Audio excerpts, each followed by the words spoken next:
最近加拿大又出了一个要发钱的新闻，不过大家好像都不太高兴。这个自由党以491比85的投票通过了决议，就是 UBI， 它的全称是 Universal Basic Income， 直译过来就是无条件基本收入，也有人叫它全民基本收入，意思就是每个公民或者永久居民都会定期从政府得到经济资助。具体的金额新闻里面有提，但之前新冠初期抗疫紧急救援津贴 SIRP 可以作为参考。当时是一个人一个月2000加币，大概合人民币1万元左右。不过之前的抗疫津贴是有条件的，要想领这个钱，申请人需要本来有工作，因为疫情呢收入受到了影响，时间上也有上限，一共就能领4个月，领完了就没了。但这次这个全民基本收入 UBI 是没有条件的，也就是说，如果你完全不工作，本来也没收入，钱政府也一样发给你，并且理论上这个时间也是没有上限的，可以领一辈子。这消息一出网上就炸锅了。大家可以想象，特别是这个华人圈这文化向来崇尚勤劳致富，最看不惯这种养闲人的政策了。大家普遍表示这不胡闹吗？就让我们辛苦工作，去养活那些无所事事的社会的寄生虫。虽然说这 UBI 还只是自由党党内决议，离真正实施起来还差很远呢。但已经有激动的同学表示这加拿大要完蛋了，要破产了。其实这些担忧总结下来基本就是一点，那就是如果不工作就能生存了，谁还干活呀？但事实真的是这样吗？其实为了探寻这个问题的答案，加拿大政府曾经真的做过一次实验，一个在加拿大本地用真金实银砸出来的，现在却又似乎被所有人遗忘了的 UBI 社会实验。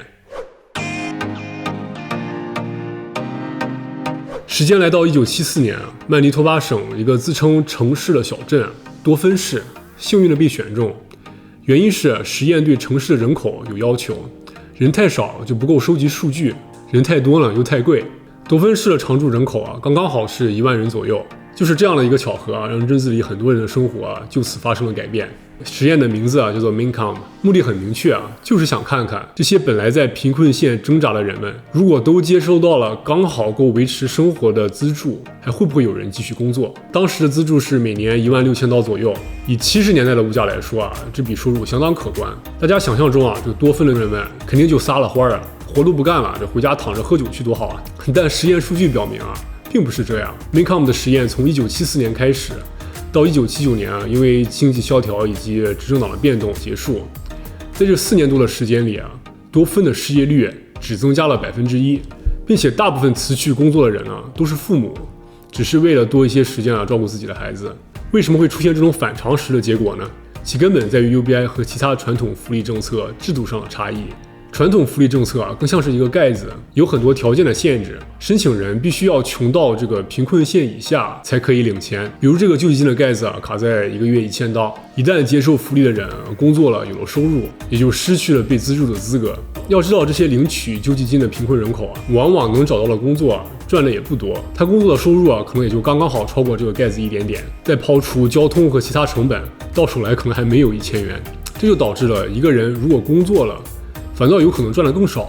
这种制度与其说它是在奖赏懒惰，不如说它是在惩罚勤劳。相反呢 UBI 更像是一个托盘，作为一个保障，它让所有人都至少生活在这个贫困线以上。这也就意味着在领取资助的同时，一个人只要工作了就会赚得更多，这就大大的提高了工作的积极性。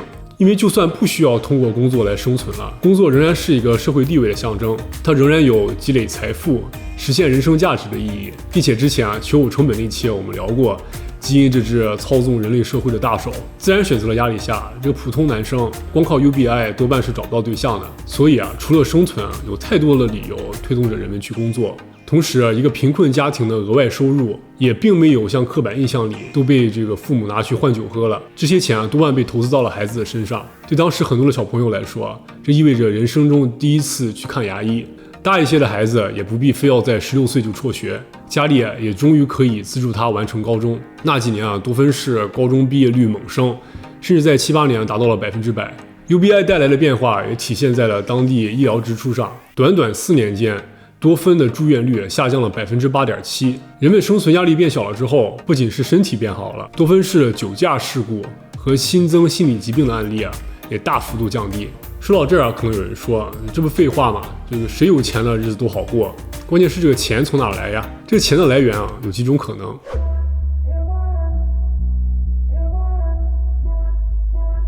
首先啊，就是对高收入人群征税，也就是对那最富有的1%下手。不过这种方式啊不太现实，因为要知道，越是有钱人的税越难收。不像咱工薪阶层，工资打卡里的时候啊已经被扒过皮了，你想逃税没有机会。这富人想逃税啊，方法可就太多了。你逼急了，人家还可以移民。光靠加税啊，到最后很有可能就变味了，又把税收的压力呢放在了中产阶级身上，本末倒置。所以加税这种方法虽然最显而易见，但并不可靠。比较现实的来源呢，是通过缩减政府的开支。加拿大现有的福利制度啊，这个纷繁复杂，改成统一的 UBI 之后，也会省去很多繁琐的程序。这也就意味着政府的相应部门啊，也应该被裁减。不过政府会不会从自己身上下手啊，这个还不好说。同时啊，也会让人担心，有些福利措施的取消，会让一些特殊群体啊面对更艰难的困境。而最理想的来源呢，其实是来自于接受资助的人群本身，因为没有了生存的压力。比起兼职勉强度日，大家更愿意去花时间花精力寻找更好的长期工作。埃弗伦博士在2005年针对 Maincom 实验的一次调研中发现，人们平均的工作时长下降了10%，省下来的时间怎么用？很多人选择再深造，为自己的职业生涯做出规划，也有人选择开启副业。虽然短期打零工的收入变少了，但他们长远的收益却会大幅度增加。当这些人吃到了教育的甜头也自然愿意在子代的教育上投资。这影响可就深远了。人类社会的经济规律有些时候和自然科学有点像，光靠类似于有钱了谁还上班这种简单的直觉的判断并不靠谱，实验出真知。UBI 这种为所有人无条件提供生活保障的制度在人类历史上从来没有真正的出现过，它所带来的后果也并没有人真的知道。而面对未知，我更愿意相信人类自由的创造力，在挣脱了生活和制度的枷锁之后，会产生意想不到的社会效益。所以注意力其实应该放在这个制度的设计上。